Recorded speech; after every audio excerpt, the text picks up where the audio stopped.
السلام علیکم ورحمۃ اللہ وبرکاتہ۔ الحمد للہ وحدہ والصلاة والسلام علی من لا نبی بعدہ، اما بعد، اعوذ باللہ من الشیطان الرجیم، بسم اللہ الرحمن الرحیم۔ وَلَقَدْ يَسَّرْنَا الْقُرْآنَ لِلذِّكْرِ فَهَلْ مِن مُدَّكِرٍ صدق اللہ العظیم۔ ہم سب واقف ہیں کہ رمضان المبارک کا مہینہ بہت جلد ہمارے اوپر سایہ فگن ہونے والا ہے، اور اس مہینے کو قرآن کے ساتھ ایک خاص تعلق ہے۔ ہماری جو کلاس ہے یہ بھی قرآن والی زبان کے تعلق سے ہے، قرآن کی زبان اس کو ہم سیکھ رہے ہیں، سمجھ رہے ہیں، تاکہ قرآن کو بھی ہم سمجھ سکیں، اس سے نصیحت حاصل کر سکیں، اس پر عمل کر سکیں، لوگوں کو بتا سکیں۔ شب قدر جو اس رات کے اندر ہے، اس مہینے کے اندر ایک رات ہے، 1000 مہینوں سے بہتر ہے۔ قرآن مجید کو اللہ پاک نے اسی رات کے اندر نازل فرمایا، اور آپ صلی اللہ علیہ وسلم اس مہینے کے اندر جبریل علیہ السلام سے قرآن مجید کا دور فرمایا کرتے تھے۔ اور جس سال آپ صلی اللہ علیہ وسلم اس دنیا سے تشریف لے گئے، آخری رمضان، حضرت جبرائیل علیہ السلام کے ساتھ اللہ کے نبی صلی اللہ علیہ وسلم نے قرآن مجید کا 2 مرتبہ دور فرمایا۔ تو یہ مہینہ قرآن مجید کے ساتھ اپنے تعلق کو مضبوط کرنے کا مہینہ ہے۔ اگرچہ قرآن کا تو ہمارے اوپر سارا سال حق ہے، پوری زندگی حق ہے، لیکن ایک خاص طریقے کی ایک اللہ تعالیٰ کی طرف سکینت اس مہینے میں نازل ہوتی ہے، جس سے فائدہ اٹھا کر ہمارے دل جب نرم ہو چکے ہوتے ہیں، شیطان قید ہو چکے ہوتے ہیں، تو ہم اس مہینے کے اندر ذرا قرآن کے ساتھ اپنی توجہ اور زیادہ مضبوط کر سکتے ہیں۔ کم سے کم قرآن مجید کو 1 مرتبہ دیکھ کر پڑھنے کی پوری کوشش کرنی چاہیے۔ ایسے ایسے لوگ بھی آج موجود ہیں جو رمضان المبارک میں روزانہ ایک قرآن مکمل کرتے ہیں۔ ایسے بہت سے لوگ آج بھی موجود ہیں، کوئی بہت پرانی صدیوں پرانی بزرگوں کی باتیں نہیں بتا رہا، آج بھی اللہ کا فضل ہے ایسے لوگ جن کو میں باقاعدہ خود بھی پرسنل لیول پر جانتا ہوں، پرسنلی طور پر جانتا ہوں کہ روزانہ 1 قرآن پڑھنے کا ان کا معمول ہے قرآن مجید کے اندر۔ اللہ پاک ہمیں بھی قرآن مجید کے ساتھ محبت جو ہے پیدا فرمائے، اور قرآن کے ساتھ، اللہ کی کتاب کے ساتھ قرآن تعلق مضبوط کرنے کی توفیق عطا فرمائے۔ تو ہم نے سیکھ لیا تھا کہ حالت رفع میں تثنیہ بنانے کا طریقہ کیا ہے، کیونکہ مذکر اور مؤنث میں تثنیہ بنانے کا طریقہ ایک ہی ہے، لیکن حالت رفع اور نصب اور جر میں الگ ہے۔ تو ہم نے حالت رفع میں سیکھ لیا تھا، آج ہم سیکھیں گے حالت نصب اور جر میں تثنیہ بنانے کا طریقہ۔ پہلے تو یہ یاد رکھیں کہ حالت نصب اور حالت جر دونوں میں تثنیہ بنانے کا طریقہ ایک ہی ہے، کوئی طریقہ دونوں میں الگ نہیں ہے۔ ہاں، رفع میں الگ ہے، نصب اور جر میں ایک ہی ہے۔ ایک لفظ ہم نے دیکھا تھا کتابن، کتابن، اب ہمیں کیا کرنا ہے، اس کی نصب اور جر بنانی ہے۔ کتابن سے کیا بنے گا، آپ بنا دیجئے گا، کتاب بن، اور حالت جر کیا ہوگی،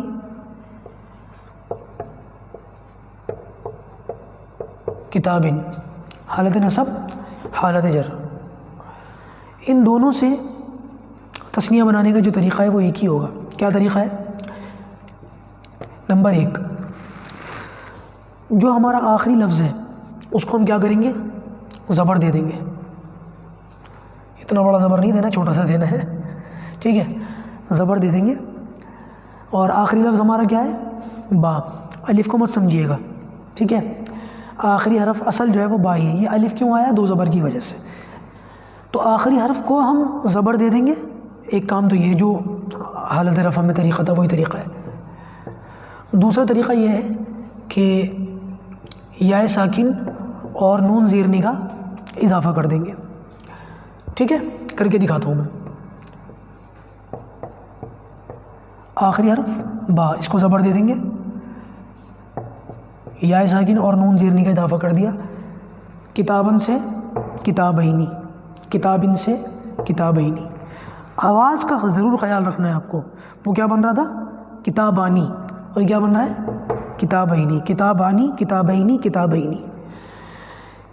میں نے ایک بات جب اعراب ہم پڑھ رہے تھے، میں نے شروع میں کہا تھا کہ زبر زیر پیش اعراب نہیں ہے، ٹھیک ہے، اسم کا معنی نہ بدلتا، اس کی حالت بدلتی ہو، اس کو اعراب کہتے ہیں۔ یہاں آپ کو پتہ چلے گا اصل کیا ہوتا ہے، قلمن، پھر اس کی تثنیہ بناتے ہیں تو قلمانی، تو قلمانی میں جب نون کے نیچے زیر ہوتی ہے تو لوگ زیر کو دیکھ کے کہتے ہیں وہ یہ حالت جر ہے۔ زبر زیر پیش حالات نہیں ہے، وہ حالت رفع، حالت نصب، حالت جر نہیں ہے۔ ہاں، آپ کو دیکھنا ہے کہ واحد کے ساتھ ہے، اگر واحد کی حالت میں قلمن، کتابن، تو وہاں تو 2 زبر 2 زیر 2 پیش آ جائیں گے، لیکن جب تثنیہ میں آئیں گے تو تثنیہ میں آپ کو ساؤنڈز پہچاننے ہیں، آواز کو پہچاننا ہے۔ قلمن، قلمانی، آواز کیا آ رہی ہے، آنی، آنی کی آواز آ رہی ہے، آنی، قلم آنی، کتاب آنی، ولد آنی، رجل آنی، باب آنی، بیت آنی، ٹھیک ہے، اس طریقے سے آوازیں آ رہی تھی. لیکن اس کے اندر کیا آواز آ رہی ہے؟ کتابینی، کتابینی. اسی طریقے سے قلمن، قلمن، کیا بنے گا؟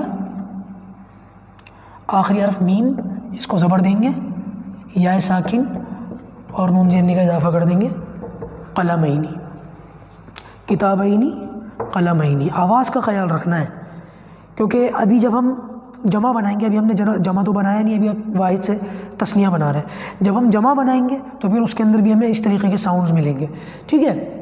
واحد کے اندر تو ہمیں 2 زبر 2 زیر 2 پیش مل جاتے ہیں، لیکن منصرف کے اندر وہ بھی نہیں ہے. آپ دیکھا ہے غیر منصرف کے اندر وہ بھی نہیں ہے. غیر منصرف کے اندر کیا ہے؟ ابراہیم و ابراہیمہ، ابراہیمہ، 2 حالتیں ایک جیسی ہیں، نصب اور جر، اور حالت جر میں وہاں زیر نہیں ہے. اسی طریقے سے مبنی کیا ہے؟ 3 حالتیں ایسی ہیں، موسیٰ موسیٰ موسیٰ، عیسیٰ عیسیٰ عیسیٰ، یحییٰ یحییٰ یحییٰ، مجتبیٰ مجتبیٰ مجتبیٰ، مصطفیٰ مصطفیٰ مصطفیٰ، الذی الذی الذی، ھذا ھذا ھذا. تو وہاں پر بھی آپ دیکھ رہے ہیں کہ ساؤنڈس. تو ہمیں کیا کرنا ہے؟ ساؤنڈس پہچاننے ہیں تثنیہ کے اندر. قلمانی، قلمینی، قلمینی، کتابانی، کتابینی، کتابینی، ٹھیک ہے. کچھ اور نام میں لکھ دیتا ہوں.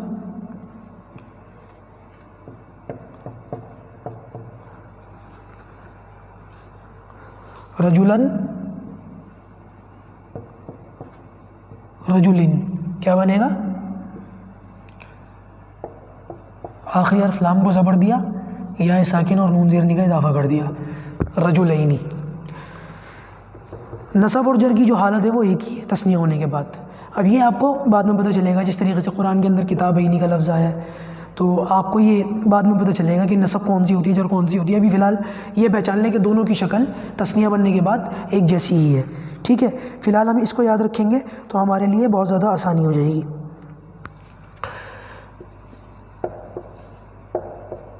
بابن،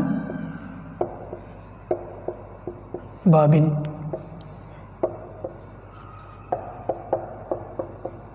بابینی، ٹھیک ہے. بیتن، بیتن،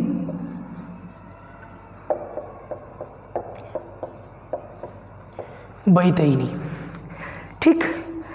اسی طریقے سے سارے الفاظ کے اندر آپ فالو کر لیجیے گا. اور مثالیں میں دوں گا نہیں، کیونکہ جب ہم حالت رفع کی مثالیں پڑھ رہے تھے اس میں مؤنث کی میں نے ساری مثالیں دے دی تھی.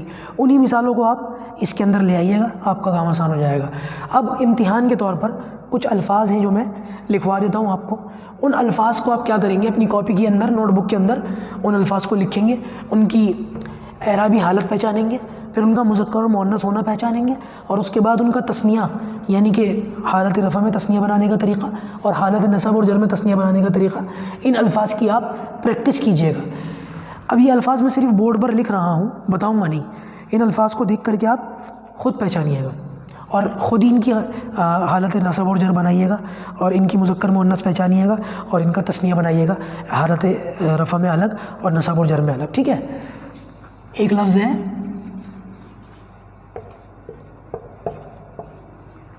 مسلمن، ٹھیک ہے.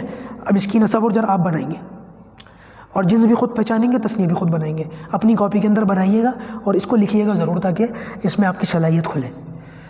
مسلمن، مسلمن کا اپوزٹ ہے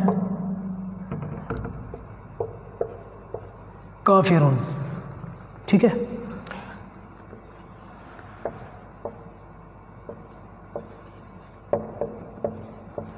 مؤمنون،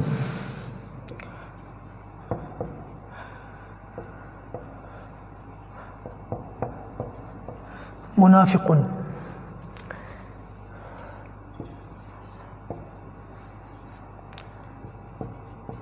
صالحون،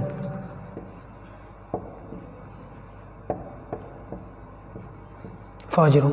مسلمون مسلمان، کافر کافر، مومن ایمان والا، منافق منافق آپ جانتے ہیں جو اوپر ایمان ظاہر کرے اندر کافر ہو، صالحون نیک، فاجرون گناہ گار، ٹھیک ہے. یہ 6 الفاظ میں نے لکھ دیے.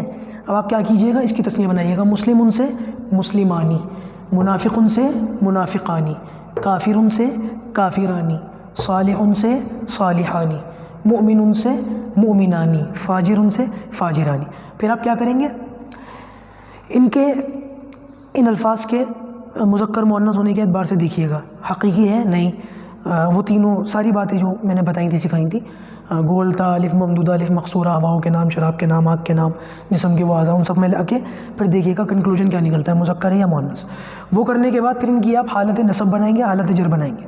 مسلم ان سے بنے گا مسلمن مسلمن، تو اس کو الگ لکھ لیں گے، مسلمن مسلمن۔ میں صرف ایک آدھ لفظ میں لکھ کر دکھا رہا ہوں، باقی آپ دیکھ لیں گے۔ پھر اس کی تسنیہ بنائیں گے، پہلے آپ نے اس کی تسنیہ بنا دی مسلمن سے مسلمانی، پھر ان کی تسنیہ بنائیں گے مسلمینی، کافرن کافرن کافرینی، مؤمنن مؤمنن مؤمنینی، منافقن منافقن منافقینی، صالحن صالحن صالحینی، فاجرن فاجرن فاجرینی۔ آج کا کرنے کا کام بس اتنا ہے۔ ہم نے الحمدللہ واحد سے تسنیہ بنانے کا طریقہ، مذکر مؤنث اور رفع نصب جر ہر اعتبار سے سیکھ لیا ہے۔ اب انشاءاللہ عز و جل ہم واحد سے جمع بنانے کا طریقہ اگلے سبق کے اندر سیکھیں گے۔ اللہ پاک عربی زبان ہمارے لیے آسان فرمائے۔ السلام علیکم ورحمۃ اللہ۔